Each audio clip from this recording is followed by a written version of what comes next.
Hello everyone! Welcome back to my channel. And for today's vlog, ayan, sobrang nakakasilaw ang sikat ng araw. As in. So for today's vlog, 2 days na lang. Thanksgiving na dito sa US. And we're gonna go grocery shopping para panghanda natin for Thanksgiving. So, dyan lang kayo guys at isasama ko kayo sa aking pag-grocery.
Yun na nga, 2 days na lang at Thanksgiving na dito sa US at papakita ko sa inyo kung gaano ka-busy and titignan natin ang loob ng grocery at ipapakita ko sa inyo yung mga typical na handa every Thanksgiving.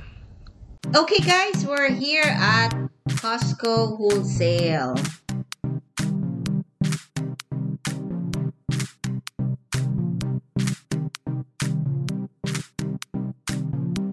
Siyempre, kagaya ng SNR, Costco Wholesale, meron silang membership.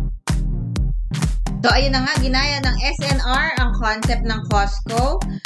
Costco ay different kind of products mabibili mo sa Costco. They have electronics, furniture, of course, groceries, name it.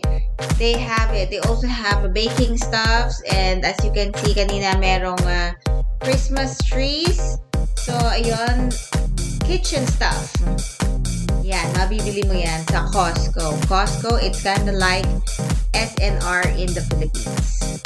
So, today is Tuesday. It's November 21st. And on the 23rd, Thursday, it's gonna be Thanksgiving Day. So, a lot of people are grocery shopping nang ihahanda nila para sa Thanksgiving. So, ito ang aming napili na ihanda. Ang Thanksgiving party tray. Meron dyang mashed potato, green beans, and of course, turkey with stuffing. Ayan ang instructions kung paano lutuin. Since turkey ay ang star ng Thanksgiving dito sa US and maraming iba't ibang klase ng turkey. Meron ng na-brine.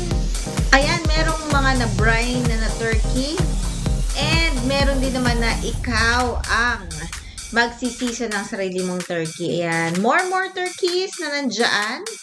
Siyempre, ang star ng Thanksgiving. They also have this one. It's seasoned prime rib. Ayan, for Thanksgiving din yan.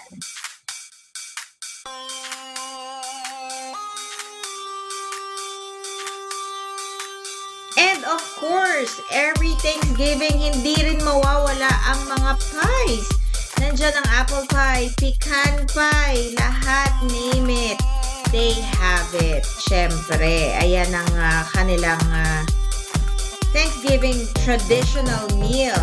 Ang mga pies, hindi mawawala yan sa Thanksgiving table ng mga pamilya dito sa US. Ayan, that's pecan pie right there. And of course, start din ng Thanksgiving ang pumpkin pie. Hindi rin mawawala ang pumpkin pie sa handaan every Thanksgiving dito sa US.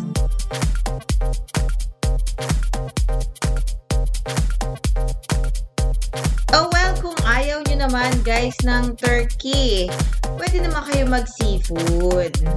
Ayan, mga different kinds of seafood like crabs, shrimps, scallops, name it, they have it. Hindi rin mawawala syempre ang mga mashed potatoes. Yan, tray of mashed potatoes. It's overloaded mashed potatoes right there. Nandyan ang plain at andyan ang overloaded with I think bacon strips. Yan, masarap din yan for Thanksgiving. And of course, isa pa yan, ang macaroni and cheese. Hindi rin mawawala sa hapagkainan every Thanksgiving. Actually, kahit naman ano ang ihanda mo. Ayan, mashed sweet potatoes. Hindi rin yan mawawala. Kasama rin yan sa mga typical na hinahanda sa Thanksgiving table.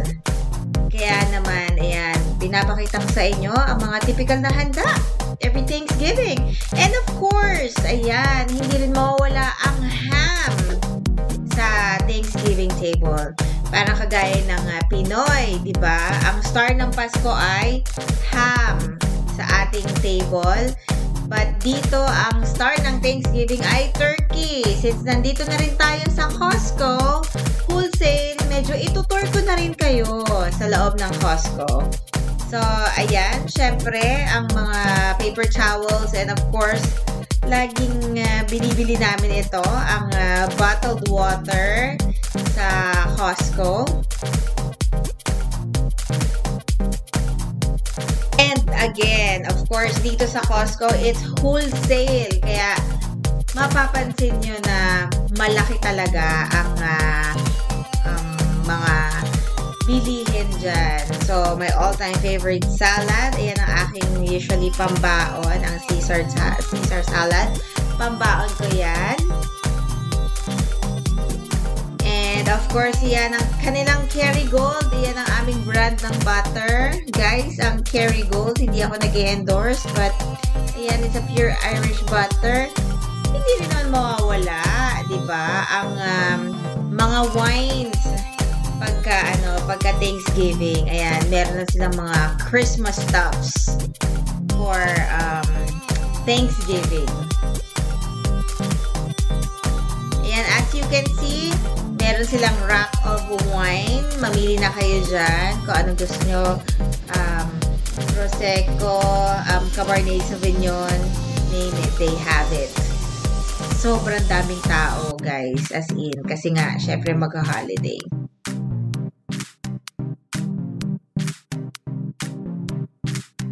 And of course, kilala rin yan yung mga TV dinners na tinatawag.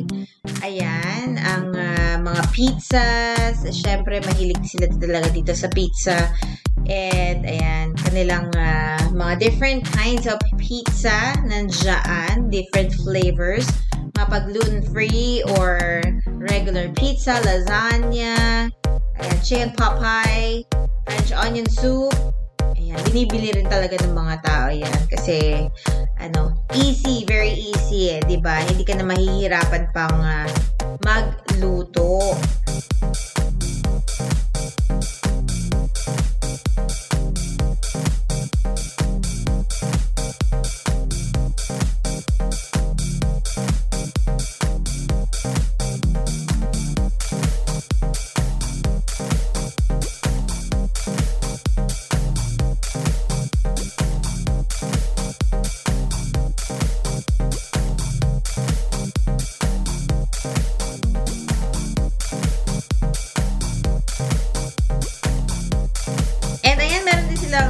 Starbucks na frappuccino.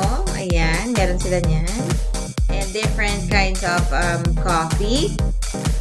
So, ito ang kanilang Swiss Miss sa mga nagbabagahe po, nagpapadala ng balikbayan box. Kilalang-kilala po ang Costco dahil mostly ang mga Pilipino dito po nag-grocery sa Costco dahil nga wholesale and ipapadala nila yan sa Pilipinas for their balikbayan boxes. Ayan. So, sa mga nakaka-receive ng balikbayan boxes, ayan ang mga Spam, Vienna sausage. Ayan, nabibili lang po yan dyan sa Costco. Though, meron namang ibang mga groceries na nagkikater din ng mga ganyang products. Pero, mostly talaga, na nakikita ko ay kilalang-kilala ang Costco dyan sa mga wholesale products. Kasi even ako, talagang dyan ako bumibili ng mga inilalagay ko sa aking balikbayan box.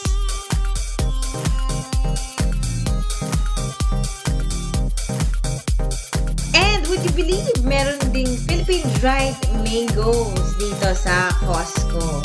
Marami rin talagang bumibili niyan. And the ever-popular Nutella. Ayan, syempre, dito lang yan. Nabibili lang din sa Costco.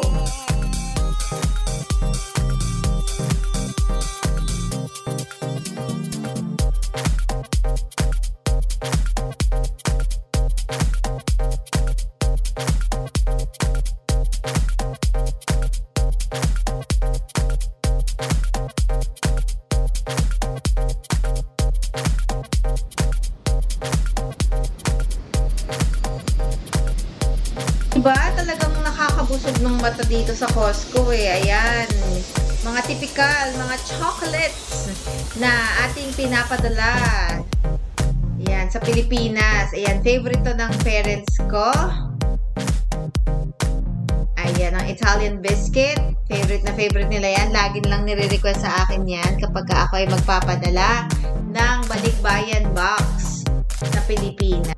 And what's good about Costco, syempre, madalas yan may sale.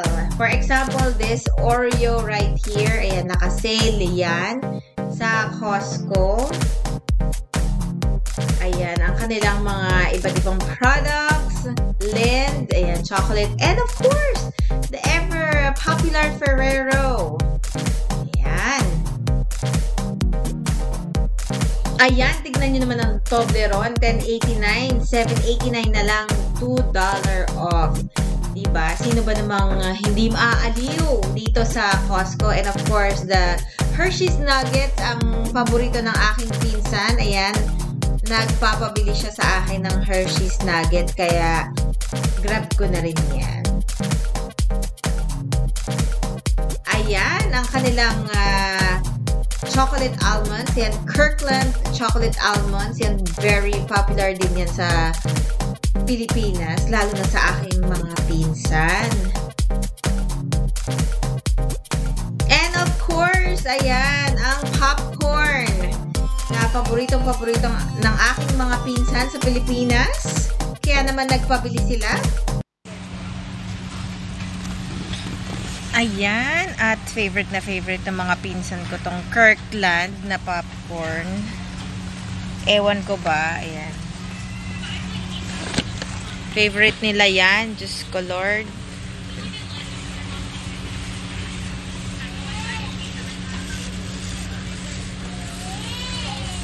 Ang kanila pong popcorn ay nanggagaling pa dito, pinapabili nila sa akin. Kaya, hindi ko ba alam kung anong meron dito sa popcorn na to. Tinatanong ko baka meron sa SNR. Kaso, wala naman. So, kinukulit nila ako. Ito na yung popcorn nyo. Skopul. Nagtitinda rin ng Costco ng mga damit. Like for men's, for ladies, and for children. Ayan. Since Thanksgiving, I think they sell flowers too. Pang decorate sa inyong Thanksgiving table. And tignan nyo naman ang tao dito sa cashier. Ayan, sobrang dami. Pero mas malala pa yan Wednesday. So, tapos na tayo mamili sa Costco. We're gonna go to a different grocery. And now we're here at Winco Foods.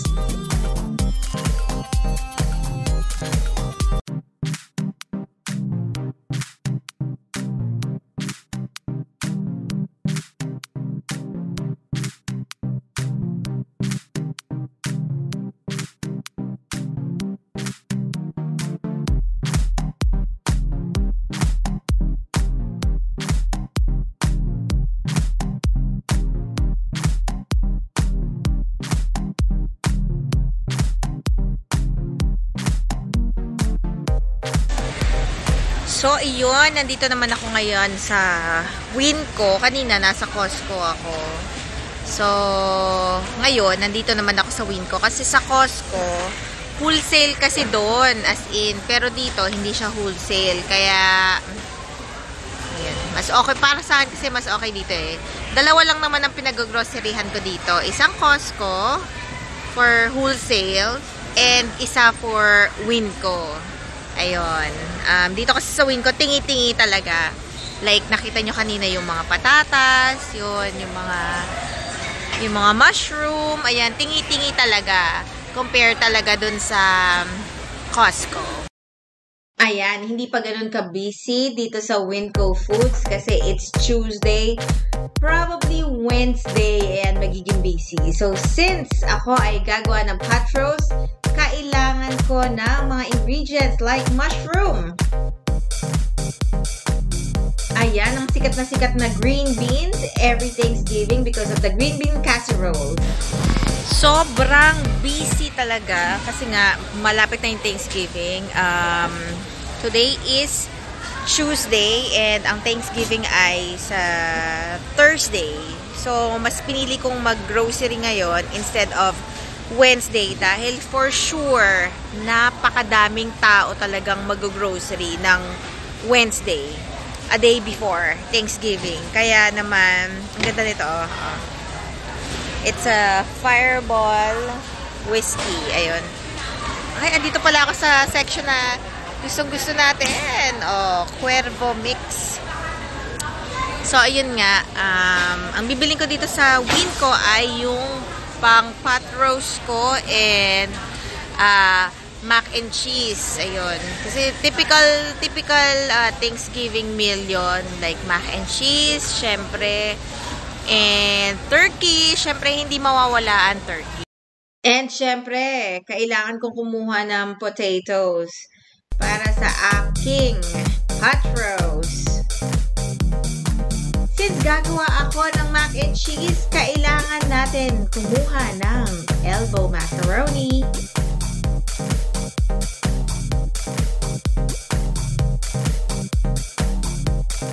So, since gagawa ako ng pot roast, kailangan kong kumuha ng, ayan, great for pot roast, ang beef chuck roast. Ayan.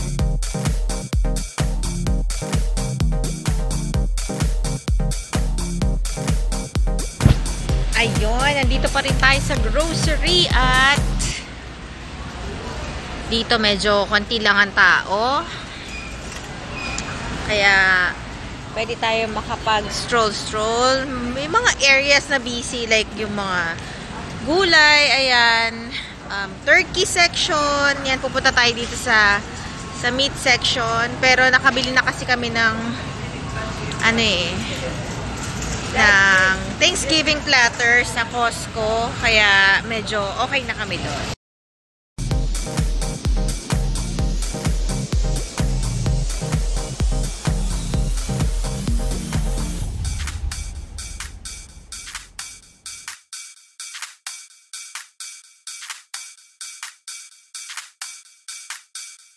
Ito na nga ang mga cheese para sa aking mac and cheese na gagawin.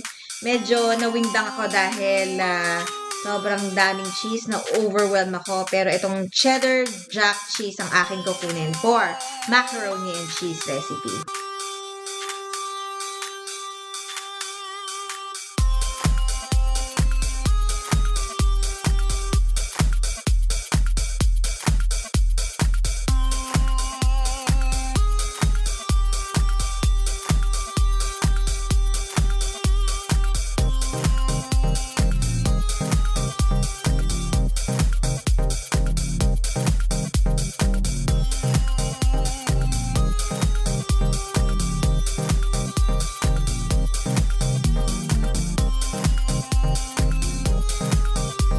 So far, ayan ang aking mga napamili dito sa Winco. We have for my pot roast and mac and cheese recipe.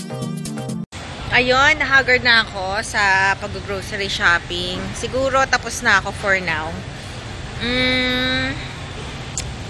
Ano pa ba? Pagka may kulang, balik na lang ulit ako. Malapit lang naman tong grocery. Pero, ayun. Tuesday pa lang naman, kaya ayan, carry pa. So, ayun. Siguro hanggang dito na lang ang aking vlog for today. And thank you so much at sinamahan nyo ako sa aking pag-grocery shopping. So, ayun. Okay, so thanks for watching. Please like, subscribe, and hit the notification bell para lagi kayong updated sa aking mga vlogs. And yan. Happy Thanksgiving, America. Yan. Thank you so much. Thanks for watching. Bye, guys.